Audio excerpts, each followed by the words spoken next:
It's a Friday, and this is your Frontier opening bell on the Frontier Africa opening bell, Frontier Africa reports. Thank you, everyone, for coming through. I am Bosin Omofaye. Thursday, the Nigerian market bucked the rest of the Pan-African markets, got a bit of a mind of its own. $1.5 billion was the announcement by Seplat Energies announcing the purchase of some onshore assets of ExxonMobil in Nigeria. That gave that E&P listed on the Lagos and London exchanges a big flip on his shares to the upside. Oil prices also went up slightly above $103 per barrel on the Russia-Ukraine crisis and the war that is already on the ground by military forces of Russia into different parts of the Ukraine. That gave the market, the oil stock, a very big jump here yesterday. The oil and gas index finished on the Nigerian bourse about 3%. Next door in the BRVM in Ivory Coast, the market was better by just a slight 0.03%. The rest of the markets we cover for you on a daily basis were red, a big sell down, 3.63%. On the big names on the Egyptian market, more than 144 stocks were down. Only about 4 stocks were in the green on Thursday. The Nairobi bourse also fell. Shares of Safaricom fell very strongly as well as KCB, just down by about a little above 2% on the back of the sell-off that we saw. Foreign investors were net sellers of the Nairobi stock market on Thursday, about 77.4%. On the net buyer side, the foreign investors were also picking up about 54.73% of that. In South Africa, which has the strongest correlation with the global markets on the African continent, the GSE fell 1.7%, no thanks to investors booking profit on the industrials and financial services sector. But the resources or the mining stocks in South Africa went up very strongly. Yesterday, Implats, Amplats, Anglo Gold, Harmony Gold, Sibanye Stillwater, all the big names in the mining or resources finished in the green on Thursday. The world is onboarding the volatility and nervousness that Russia invasion of the Ukraine is bringing to the fore. And that takes us straight to the East African headline news this Friday as we begin to wrap up the week, because stocks were a bit calmer this morning on Asia markets opening for the final trading day of the week, because U.S. President Joe Biden yesterday evening rolled out a number of sanctions that runs to trillions of dollars against President Putin's administration, as well as big banks and the oligarchs in Russia. One of the biggest Russian bank, VTB Bank, has also been cut off from the global financial system, according to U.S. President delivering his first major address on the Ukraine invasion by Russia late yesterday. Kenya's central bank is now asking all digital and payment system providers in the country to cut fees in order to enable more folks get on board on the various payment and digital platforms and leave no one behind. Make it easy for Kenyans to transfer money and do business through electronic wallets and other digital means. The BAT, which is the British American Tobacco in Kenya, has won a 57 million shillings case against a major distributor in Tanzania. Sticking with Tanzania, the authorities are looking to set up a bank dedicated to small-scale mining in the mining companies. And that is the way to grow.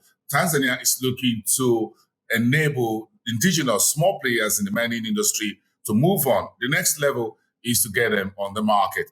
The International Coffee Organization says talks with Uganda had finally broken down as Uganda has voted to exit the International Coffee Organization for 2 years because Uganda, one of the world's largest coffee exporters, failed to agree with the deals being made within the coffee organization, producers organization. And that's the story across East Africa. Where are we in West Africa? I told you earlier about the Seplat story. Stocks are calmer this Friday. Within the Nigeria space, the FMDQ issued a notice on Thursday. Sundry Foods PLC bond is now being listed on the exchange. Russian invasion pushed oil prices to above slightly above $100 a barrel. Nigeria is the world's largest oil producer and the largest producer on the African continent. The Ghana cedi, according to Aza Finance yesterday, hits a 7.15 to the cedis to the US dollar on Thursday. The Gambia will be hosting the 8th Islamic Finance Summit on March the 23rd. One big event, keep your eye on that. In the meantime, the Africa Investment Forum yesterday briefed preparatory to its March event, talking about $57.4 billion in curated boardroom discussions that will be expected to be consummated when the AIF for 2022 takes place later in March. It was suspended last year on the back of the virus pandemic. Let's talk about the Southern Africa, where a little progress is being made on the disposal of 51% of South African Airways shares to Takatso Consortium. That is still on the cards. South African Airways is one of the state-owned enterprises that's been bailed out by the Ramaphosa's administration, hundreds of billions in the new budget that's been announced for them. But government is looking to create local investors, foreign investors, private investors into South Africa Airways, which is already on course, and try to remove the hands of the government. South Africa is also looking to rejig Eskom's debt before the 2024 elections. Eskom is South Africa's largest utility, has been a kind of an albatross on the neck of the government with a whole lot of load shedding and inadequate energy supply. In the business sector, the brewer AB InBev says its turnover rose about 15.6%, roughly $54 billion, and EBITDA was better by 11.8% last year to $19.2 billion, part of the reporting season for the South African market and across the frontier Africa as well. South Africans, despite the lockdown, after those restrictions on alcohol were lifted, folks went enjoying themselves. And TotalEnergies says it's made significant discovery offshore Namibia, the coast of Namibia. This is a major significant discovery in hydrocarbon, oil and gas.